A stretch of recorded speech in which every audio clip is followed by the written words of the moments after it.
In a quiet town nestled between dark forests and towering mountains lived a girl named Eliza. She had just moved into an old, creaky house with her parents.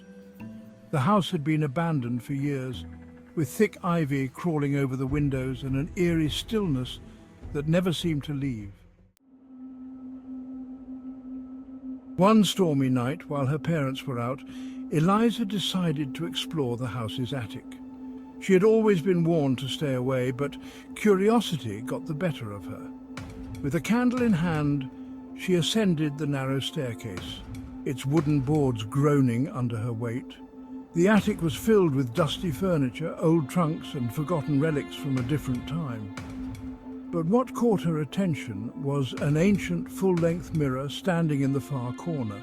Its surface was covered in grime, yet something about it felt alive. As Eliza wiped the dust off, she noticed something strange.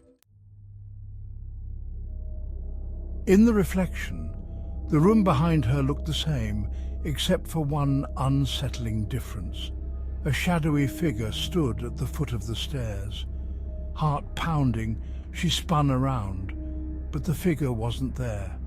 Turning back to the mirror, the figure had moved closer. Just behind her now, it was tall, with hollow eyes that seemed to stretch into nothingness, and it whispered her name softly, as if calling from a far-off place.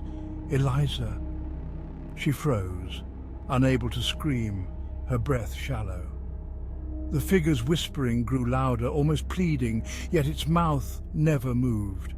As Eliza tried to move away, her reflection didn't follow. Instead, her mirrored self stayed in place, staring back at her with wide, terrified eyes.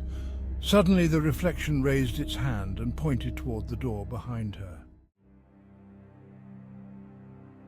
Without thinking, Eliza bolted for it. The moment she stepped outside, the door slammed shut behind her with a deafening crash, as if the house itself had been waiting for that moment. Her parents returned later that night to find Eliza pale and trembling, unwilling to speak of what had happened. But she knew one thing for certain: she would never go back into the attic. Years later, when the house was sold again, the new owners reported something strange. Whenever they passed by the attic, they could hear faint whispers, calling out a name they didn't recognize: Eliza.